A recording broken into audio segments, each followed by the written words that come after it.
Hello everyone. In this series of Easy Tricks to Remember, we are going to learn President, Vice President and Governor.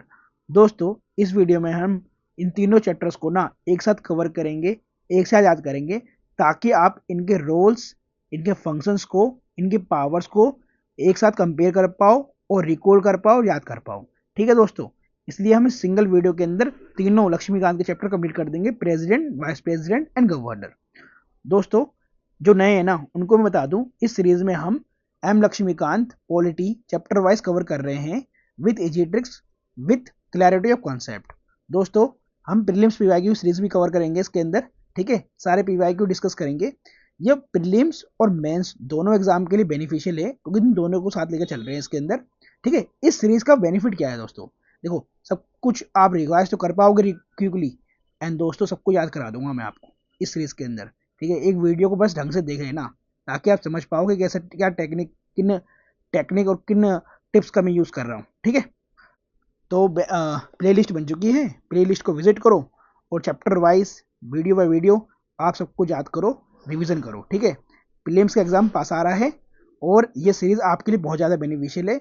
सो इस series का ना फायदा उठाओ, जितना उठा सकते हो उतना उठाओ।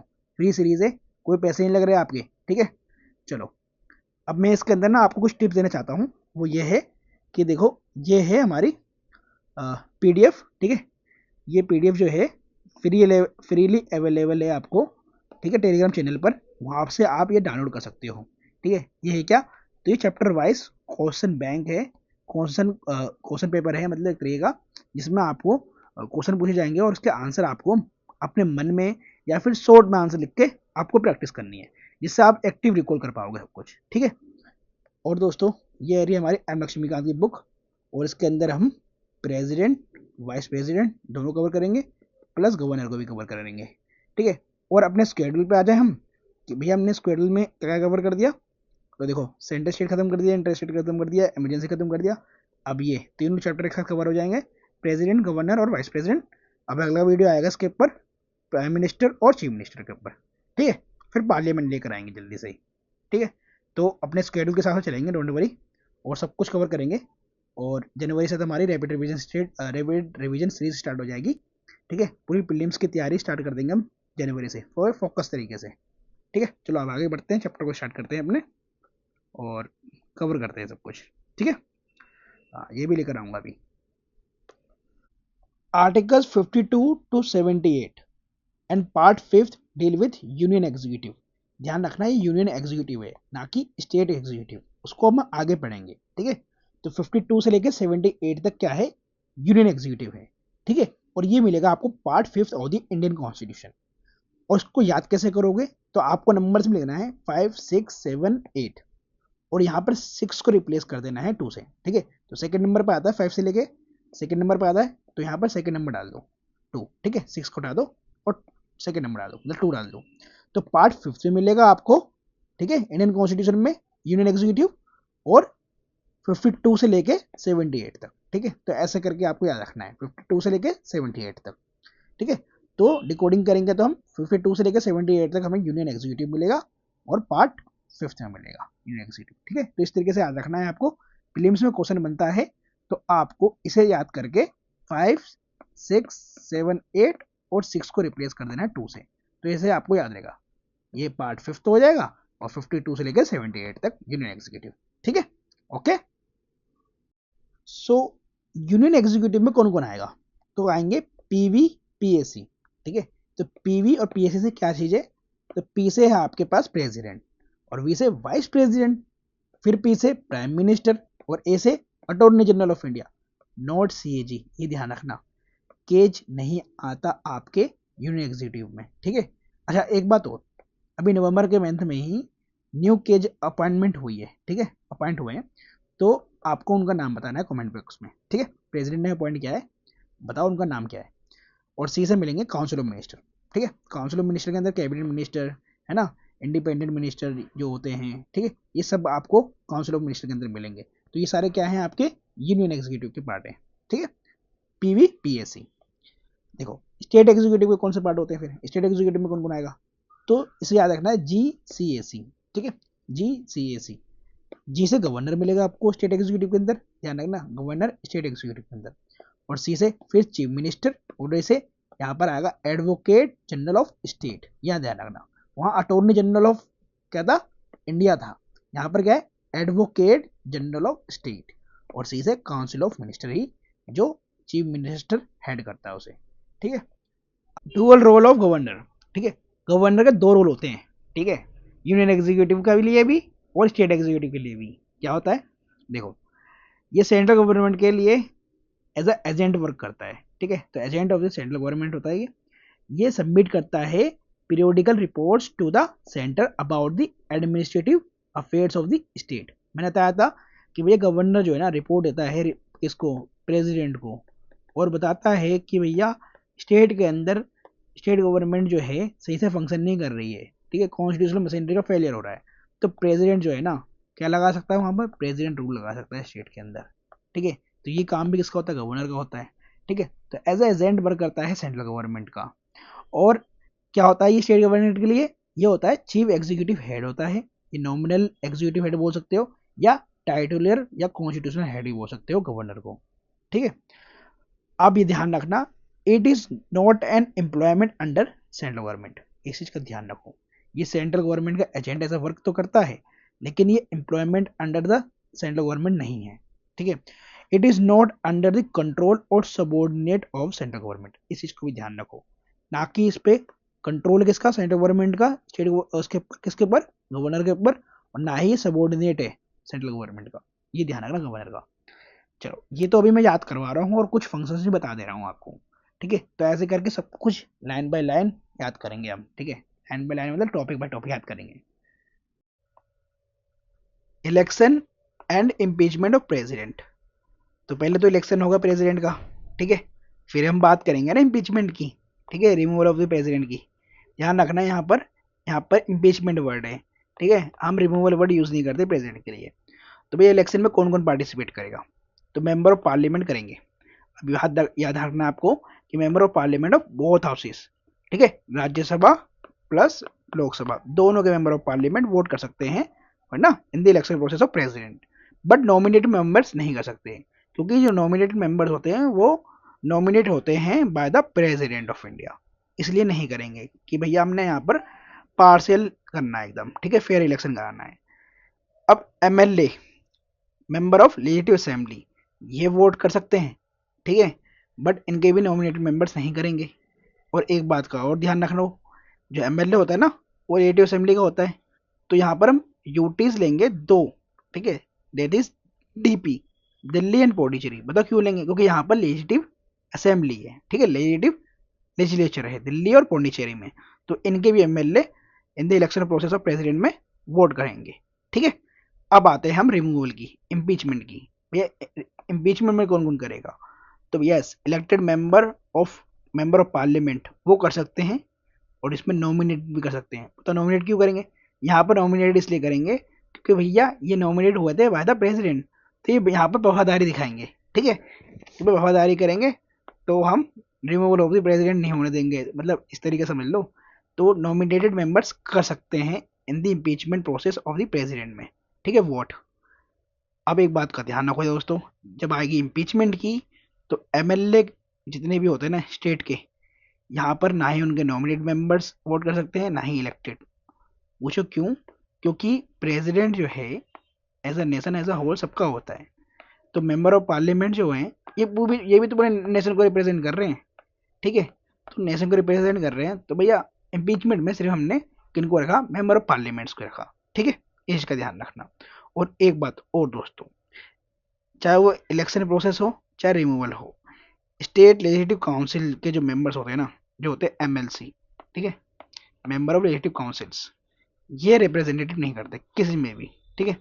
और ये जो है ना सिर्फ 6 स्टेट्स के अंदर रह चुके हैं, मतलब हैं ऐसे में, ठीक है। तो वो कौन कौन से हैं, वो है तम्बुक स्टेट्स, भी बताऊंगा आगे तम्बुक स्टेट कौन कौन से हैं, ठीक है। तो यहाँ पर कौन होते हैं, मेंबर ऑफ लेजिस्लेटिव काउंसिल।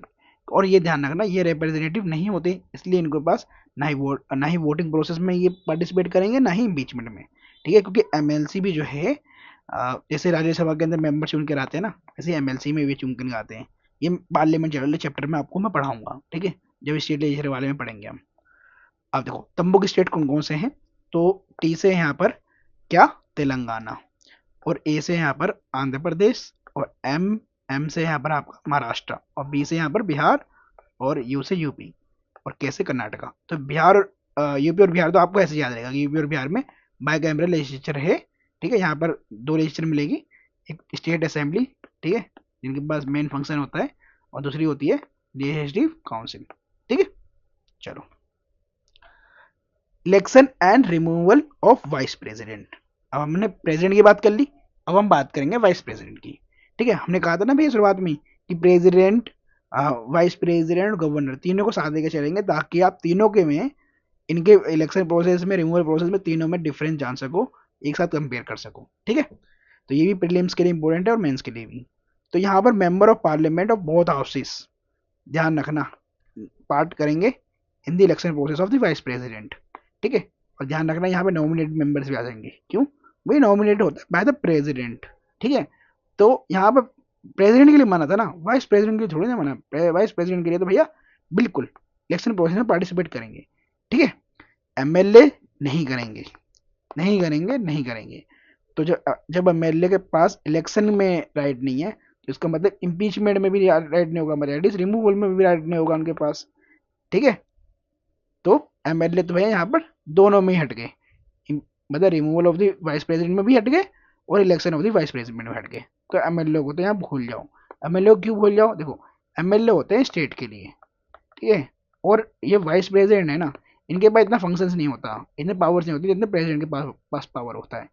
तो इसलिए हमने इनको एमएलए को इनको साइड रखा, ठीक है, कि भैया आप साइड रहो, इतना इलेक्शन प्रोसेस को, इम्पीचमेंट को, रिमूवल को इतना हार्ड मत बनाओ, ठीक है। इसलिए हम मेंबर ऑफ पार्लियामेंट्स को रखते हैं, ठीक है। तो member of parliaments of both houses in the election process में पार्ट करेंगे। और यस, जब आप आता है कि removal of the vice president, ध्यान रखना यहाँ पे इम्पीचमेंट नहीं है, ठीक है, वो इम्पीचमेंट पर सिर्फ प्रेसिडेंट के लिए करते हैं। जब रिमूवल की बात आएगी तो रिमूवल में यस मेंबर ऑफ पार्लियामेंट तो करेंगे दोनों हाउसेस के, उनके नॉमिनेट मेंबर्स भी करेंगे, ठीक है। चलो हो गया ना याद। Doubts and disputes with respect to election of president, vice president, MLA MP are decided by, देखो डाउट्स आए या डिस्प्यूट्स आए in the election process of president, कौन डिसाइड करेगा, तो डिसाइड करेगा सुप्रीम कोर्ट, ठीक है, चाहे वो प्रेसिडेंट का हो चाहे वाइस प्रेसिडेंट का हो। और देखो दोस्तों, इसके ऊपर ना 2023 में यूपीएससी प्रीलिम्स में क्वेश्चन पूछ चुकी है, ठीक है। तो इसको सही से याद रखना है आपको। देन एमपी और एमएलए अगर डिस्क्वालिफाइड पर्सन इलेक्टेड होता है, एमपी एमएलए अगर कोई डिस्क्वालिफाइड पर्सन इलेक्टेड होता है, तो इसके अंदर कंसर्न हाई कोर्ट के अंदर आप जा सकते हो, ठीक है, केस होगा, फिर आप अपील कर सकते हो टू द सुप्रीम कोर्ट। अगर एमपी एमएलए के डिस्क्वालिफिकेशन हो रही है, ठीक है, तो आरपी 1951 के अंडर तो president with consultation of ECI decide करेगा, ठीक है। कोई भी डिस्प्यूट या डाउट आता है, ठीक है, अगर डिस्क्वालिफिकेशन हो रहा है एमपी एमएलए का अंडर दी आरपीए 1951 एक्ट के थ्रू, तो प्रेसिडेंट कंसल्ट करेगा ईसीआई के साथ और वो डिसाइड करेगा, ठीक है। एमपी एमएलए का अगर डिस्क्वालिफिकेशन हो रहा है under 10th schedule, it is defection, तो स्पीकर डिसाइड करेगा, ठीक है। कौन स्पीकर, तो स्पीकर होता है आपका लोकसभा का, ठीक है, लेकिन ये जुडिशियल रिव्यू के सब्जेक्ट के अंदर में आएगा, ठीक है। इसकी चीज का ध्यान रखना। एक बात और दोस्तों, ये सब ना मैं आपको पार्लियामेंट चैप्टर में भी पढ़ाऊंगा, ठीक है, और जब हम सुप्रीम कोर्ट और हाई कोर्ट पढ़ेंगे तब भी पढ़ाऊंगा, ठीक है। चलो, because of our past constitution makers choose indirect election of president, ठीक है दोस्तों। तो इस तरीके से आपको याद रखना है कि हमने इनडायरेक्ट इलेक्शन क्यों चूज करा for the election of the president, ठीक है। तो वो है हमारा पास्ट रीजन, ठीक है। तो पी से क्या है हमारा पार्लियामेंट्री सिस्टम, कि हमारा पार्लियामेंट्री सिस्टम ऑफ गवर्नमेंट है जहां पर प्रेसिडेंट जो है ओनली नॉमिनल एग्जीक्यूटिव होता है, ठीक है। रियल एग्जीक्यूटिव कौन होता है, तो प्राइम मिनिस्टर और उसकी काउंसिल ऑफ मिनिस्टर, ठीक है। इसलिए हमने इनडायरेक्ट इलेक्शन लिया, ठीक है, प्रेसिडेंट के लिए। ए से यहाँ पर है anomalous, to have president elected directly by the people and not give him any real power. अगर डायरेक्ट इलेक्शन करा देंगे प्रेसिडेंट के लिए तो एक तो बहुत ज़्यादा कॉस्टली होता है और बहुत ज़्यादा टाइम टेकिंग होता है, ठीक है। और अगर पीपल चूज करे और उसके पास कोई रियल पावर ही ना हो प्रेसिडेंट के पास, तो एकदम ऐसा नहीं लगेगा अजीब सा। तो सही बात है, तो उसके पास कोई रियल पावर है नहीं प्रेसिडेंट के पास, नॉमिनल एग्जीक्यूटिव है तो भाई उसको हम क्या करते हैं, इंडायरेक्ट इलेक्शन करा देते हैं। ठीक है, एस से यहाँ पर क्या है, सिंबॉलिक हेड है। सिंबॉलिक हेड मतलब हम बोल देते हैं कि भैया हेड ऑफ द गवर्नमेंट कौन होता है, जल्दी बताओ। हेड ऑफ द गवर्नमेंट होता है हमारा प्राइम मिनिस्टर, और हेड ऑफ द स्टेट कौन होता है, वो हमारा होता है प्रेसिडेंट। ठीक है, ये भी ध्यान रखना। तीसरा यहाँ पर क्या है, time and energy consuming due to vast size. तो कंट्री इतनी, हमारी इंडिया इतनी बड़ी कंट्री है, ठीक है, इलेक्शन कराने में पता नहीं कितने दिन लग जाएंगे, तो टाइम भी लगेगा प्लस एनर्जी भी खत्म होगी, और रियल एग्जीक्यूटिव तो है ही नहीं प्रेसिडेंट, तो क्यों हम कराएं। ठीक है, इसलिए हमने इनडायरेक्ट इलेक्शन चूज करा for the election of the president. ठीक है, याद रहेगा, कभी नहीं भूलोगे आप पास्ट में। ठीक है, अब देखो, because of our past PSC constitution makers choose nomination of governor over the election. बिल्कुल बात सही है। देखो, ये पास्ट रीजन तो हमने पढ़ लिया कि भैया हमने इनडायरेक्ट इलेक्शन इसलिए चूज करा, ठीक है, for the election of the president और वाइस प्रेसिडेंट।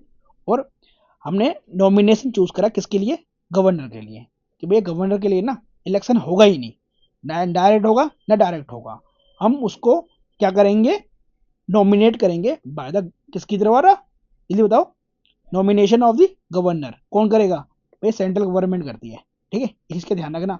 क्यों बोल रहा हूँ ये बात, भैया देखो, प्रेसिडेंट जो है कुछ भी काम करता है वो council of minister headed by the prime minister के द्वारा एड एंड एडवाइस लेकर ही करेगा, अदरवाइज प्रेसिडेंट कुछ नहीं करता। ठीक है, इसलिए बोला जाता है कि रबर स्टैम्प है प्रेसिडेंट, इस बात का ध्यान रखना। चलो, तो election of governor would potentially lead to PSC. PSC क्या है, तो पी से क्या है, political instability and leadership crisis. S से यहाँ पर क्या है, सेपरेटिस्ट टेंडेंसी, एंड सी से यहाँ पर क्या है, conflict between CM and governor. देखो, अगर हम इलेक्शन कराते गवर्नर का तो क्या होगा, ये लाया देगा पीएससी। ठीक है, कैसे, भैया देखो, आप इलेक्शन करा दोगे तो इलेक्शन से गवर्नर भी अपॉइंट होने लगेगा, तो गवर्नर भी बनेगा और इलेक्शन से सीएम भी बनेगा, दोनों के बीच में पावर की टकराव हो जाएगी। वो भी कहेगा भैया मुझे भी जनता द्वारा चुना गया है, सीएम बोलेगा मुझे भी जनता द्वारा चुना गया है, तो सीएम बोलेगा मैं तो भैया रिप्रेजेंटेटिव हूँ पीपल का, ठीक है भैया मैं कौन हूँ, फिर गवर्नर बोलेगा मैं कौन हूँ, फिर मैं भी फिर रिप्रेजेंटेटिव के लाया ना, मेरे को भी तो लोगों ने चुना है। तो यहाँ पर क्या हो जाएगा, अट्टा वारा हो जाएगा दोनों के बीच में पावर्स का, इसलिए हमने इलेक्शन ऑफ गवर्नर कराया है। ठीक है, भैया कहा हमने, सीएम है ना रियल एग्जीक्यूटिव है ना, और उसकी काउंसिल ऑफ मिनिस्टर है ना, वो है ना रिप्रेजेंटेटिव ऑफ द पीपल, तो गवर्नर का हमने कराया ही नहीं, इसलिए अब पॉलिटिकल इनस्टेबिलिटी हो जाएगी, लीडरशिप क्राइसिस आ जाएगी, सीएम और गवर्नर के बीच में लड़ाई हो जाएगी। जैसे आप दिल्ली में देखते हो, लेफ्टिनेंट गवर्नर के पास ज़्यादा पावर है क्योंकि दिल्ली क्या है, यूटी है। ठीक है, ऐसे क्या है, सेपरेट टेंडेंसी आ जाएगी, दोनों अलग अलग काम करेंगे, कन्फ्लिक्ट आ जाएगा सीएम एंड गवर्नर में। ठीक है, तो पीएससी याद रखना। ठीक है, इसलिए हमने इलेक्शन ऑफ द गवर्नर नहीं कराया। चलो, not deem to hold office of profit. ठीक है, एक बात का ध्यान रखना दोस्तों, ये जितने भी है ना, प्रेसिडेंट वाइस प्रेसिडेंट, चाहे वो मिनिस्टर हो यूनियन का चाहे स्टेट का या गवर्नर हो, ये ऑफिस ऑफ प्रॉफिट को होल्ड नहीं करने चाहिए।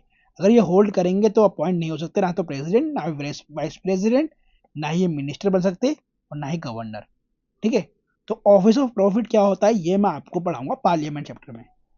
अभी के लिए इतना समझो, ऑफिस ऑफ प्रॉफिट ये हो गया जहां से आपको अलग से इनकम मिल रही है।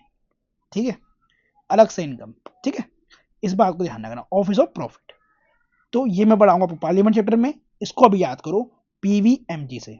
ठीक है, आप पीवीटीजी जानते हो ना, ठीक है, पर्टिकुलर वनरेबल ट्राइबल ग्रुप, तो आपको यहाँ पर टी को रिमूव करके एम लगा देना है। ध्यान रखना, इनके लिए आपको ऑफिस ऑफ प्रॉफिट होल्ड नहीं करना, वरना आप प्रेसिडेंट भी बन सकते हो, वाइस प्रेसिडेंट भी बन सकते हो, मिनिस्टर ऑफ यूनियन बन सकते हो, स्टेट बन सकते हो और गवर्नर बन सकते हो। ठीक है, तो ऑफिस ऑफ प्रॉफिट को आपको होल्ड नहीं करना, तभी आप जाके प्रेसिडेंट वाइस प्रेसिडेंट मिनिस्टर और गवर्नर बनोगे। ठीक है, तो ऐसे करके याद रखना है। ठीक है, हो गया होगा आपको याद, चलाओगे, बढ़ते हैं। Indian president can be elected for any number of terms, the US president can not be elected more than twice. ठीक है, तो ऐसे करके मैंने दिखा भी रखा है कि भाई जो बाइडेन ने ज़्यादा से ज़्यादा 2 बार प्रेसिडेंट बन सकते हैं यूएसए के। ठीक है, तो यूएसए में मैक्सिमम जो है पीरियड, मैक्सिमम टाइम जो बन सकता है प्रेसिडेंट वो 2 टाइम्स है। ठीक है, बट इंडिया के अंदर नंबर ऑफ टाइम्स या नंबर ऑफ टर्म्स बता ही नहीं रखता, आप कितनी बार भी बन सकते हो प्रेसिडेंट। ठीक है, तो Indian president can be elected for any number of terms. ठीक है, इसलिए मैंने दिखा रखा है भैया हमारे जो प्रेसिडेंट है इस समय द्रौपदी मुर्मू जी, ये नेक्स्ट टाइम भी प्रेसिडेंट बन सकती हैं, उसके बाद ही प्रेसिडेंट बन सकती हैं, उसके बाद ही प्रेसिडेंट बन सकती हैं, ठीक है, एलिजिबल होंगी मतलब। ऐसे ही वाइस प्रेसिडेंट के लिए भी है, ठीक है। तो vice president is also eligible for री election and may be elected any number of times, ठीक है। तो इस समय बताना वाइस प्रेसिडेंट कौन है, ठीक है, चेहरा देख के याद कर लो, ठीक है, धनखड़ साहब हमारे, ठीक है।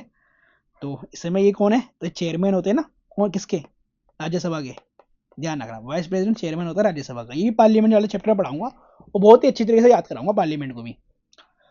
Number of electors as proposers and seconders in the nomination of a candidate for election to the office of president and vice president. तो भैया कितने हमें इलेक्टर्स चाहिए एज अ प्रपोजर और सेकेंडर्स, जब हमें नॉमिनेशन फिल करना है as a candidate for the election of president, तो हमें चाहिए भैया 50 as a proposers for the president and 50 as a 50 elector चाहिए एज अ सेकेंडर्स। तो इसे याद कैसे करोगे आप, तो प्रेसिडेंट एट्स 50-50 and vice president place 20-20 match, ठीक है। तो प्रेसिडेंट साहब को 50-50 बिस्किट खाना पसंद है, तो उनको 50 इलेक्टर्स चाहिए प्रपोजर्स के लिए और सेकेंडर्स के लिए। और हमारे वाइस प्रेसिडेंट हैं, उनको T20 खेलना पसंद है, तो उनको चाहिए 20 इलेक्टर्स बस एज अ प्रपोजर्स और 20 इलेक्टर्स चाहिए एज अ सेकेंडर्स। तो ऐसा करके आपको याद रखना है इसे।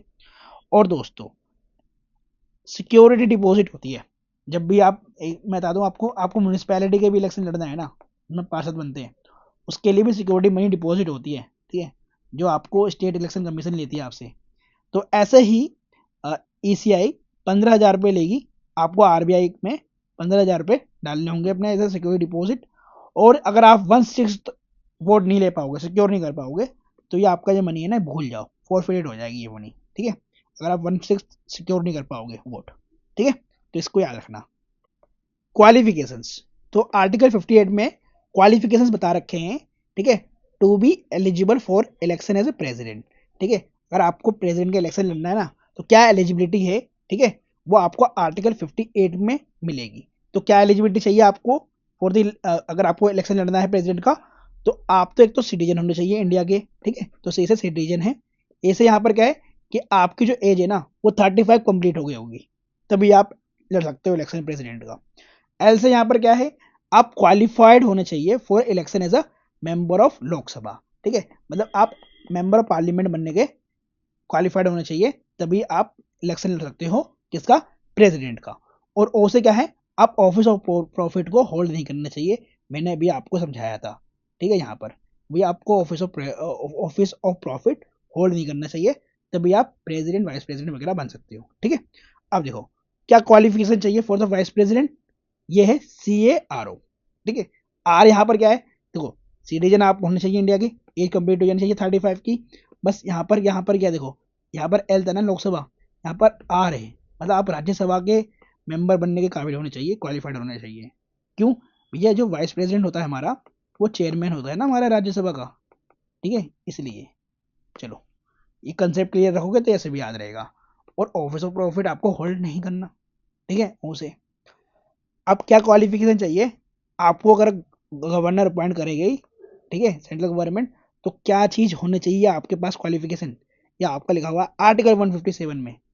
तो देखो दोस्तों मैं आपको 1 मिनट में याद करा देता हूँ इसको कैसे। देखो इस समय यूपी की जो गवर्नर हैं वो आनंदीबेन पटेल जी हैं, ठीक है, ये CM थी, ठीक है, मतलब पूर्व CM रह चुकी हैं, ठीक है, फॉर्मर CM रह चुकी हैं किसकी, गुजरात की, ठीक है। तो एक तो आउटसाइडर हो गई यूपी के लिए, ठीक है, गुजरात की CM थी, गुजरात की रहने वाली है, तो आउटसाइडर हो गई यूपी के लिए, उत्तर प्रदेश के लिए, ठीक है। तो अगर कभी भी गवर्नर को अपॉइंट करा जाएगा, तो उससे पहले हमें कंसल्ट करना होगा किसको, वहाँ के कंसर्न CM को, ठीक है। तो कंसल्ट करेंगे हम चीफ मिनिस्टर को, ठीक है। तो यूपी के चीफ मिनिस्टर कौन है, योगी आदित्यनाथ, तो उनसे कंसल्ट करा जाएगा इनके बारे में, ठीक है। तो ये दोनों तो आपको हैं कन्वेंशंस, चलती हुई आ रही हैं, ये कन्वेंशंस हैं। कॉन्स्टिट्यूशन में क्या लिखा हुआ है, तो कॉन्स्टिट्यूशन में लिखा हुआ है अगर आपको गवर्नर अपॉइंट करना है किसी स्टेट का, तो वो होना चाहिए सिटीजन ऑफ इंडिया और उसकी एज 35 कंप्लीट हो जाना चाहिए, बस कॉन्स्टिट्यूशन में ये दो चीज लिखी हुई है।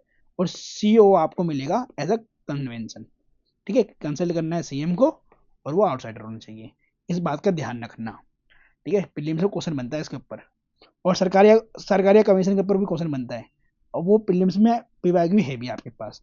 बताना सरकारी कमीशन से क्या रिलेशन है इसका, ठीक है, अपॉइंटमेंट ऑफ द गवर्नर का। अच्छा, constitution laid qualification for a person to be chosen as a member of parliament या स्टेट लेजिस्लेचर, ठीक है, मेंबर ऑफ पार्लियामेंट बनना है या स्टेट लेजिस्लेचर का आपको एमएलए बनना है तो क्या क्वालिफिकेशन चाहिए। देखो मैंने यहाँ बता रखा है ना कि आप जो है क्वालिफाइड होना चाहिए for the election as a president member of Lok Sabha, तो ये भी पता होना चाहिए आपको, ठीक है। तो आप सिटीजन ऑफ इंडिया होना चाहिए, ठीक है। देखो ये अमित शाह जैसे लग रहा है ना, ठीक है। तो अमित शाह अगर अमित शाह क्या होना है इस समय हमारे होम मिनिस्टर हैं, होम मिनिस्टर है तो मेंबर ऑफ पार्लियामेंट भी हैं ये, यस। लोकसभा के हैं, यस लोकसभा के इलेक्शन लड़ा है, ठीक है। राज्यसभा से नहीं है, राज्यसभा से हमारे को एस जयशंकर मिलेंगे, हमारे सुब्रमण्यम साहब मिलेंगे हमारे, ठीक है। डॉक्टर जयशंकर साहब मिलेंगे हमारे फॉरेन मिनिस्टर राज्यसभा से, वो इलेक्शन नहीं लड़ते, ठीक है। चलो, तो सी से यहाँ पर क्या है सिटीजन ऑफ इंडिया होना चाहिए। ए यहाँ पर क्या है, ए यहाँ पर हमारा एज है, ठीक है। तो एज जो है उनकी होनी चाहिए 25 फॉर द लोकसभा, ठीक है, और 30 चाहिए फॉर द किसके लिए, राज्यसभा या एमएलसी के लिए, ठीक है, ध्यान रखना। ऐसे यहाँ पर क्या है, must subscribe to an oath affirmation before the person authorised by ECI, ठीक है। मतलब अगर आपको मेंबर ऑफ पार्लियामेंट बनना है या एमएलए बनना है तो आपको ओथ अफर्मेशन लेनी पड़ेगी, ठीक है। आपको पता है ना जितने मेंबर ऑफ पार्लियामेंट होते हैं एमएलए होते हैं उनकी ओथ अफर्मेशन ली जाती है, ठीक है, कहते हैं, ठीक है, before the person authorised by the ECI. और ओ से यहाँ पर क्या है, अदर क्वालिफिकेशन से, other qualification as prescribed by the parliament, ये पार्लियामेंट प्रिस्क्राइब करते जाएगी टाइम टू टाइम, भैया ये भी आपके पास क्वालिफिकेशन होनी चाहिए अगर आपको मेंबर ऑफ पार्लियामेंट का इलेक्शन लड़ना है, ठीक है दोस्तों। होप यहाँ तक आपको सब कुछ याद हो गया होगा। इससे आगे हम नेक्स्ट वीडियो में पढ़ेंगे, वीडियो ज़्यादा लॉन्ग ना हो जाए इसलिए मैंने इसको यहीं तक अभी कवर कर दिया है। फिर नेक्स्ट वीडियो आपको एक दिन के बाद ही मिल जाएगी चैनल पर, ठीक है। तो ऐसे करके रिवीजन करो फास्ट और जल्दी याद करो सब कुछ। और अभी तो बहुत कुछ आने वाला है चैनल पर, बहुत कुछ आएगा, डोंट वरी, ठीक है। तो ऐसे पढ़ते रहो और आगे बढ़ते रहो, बाय।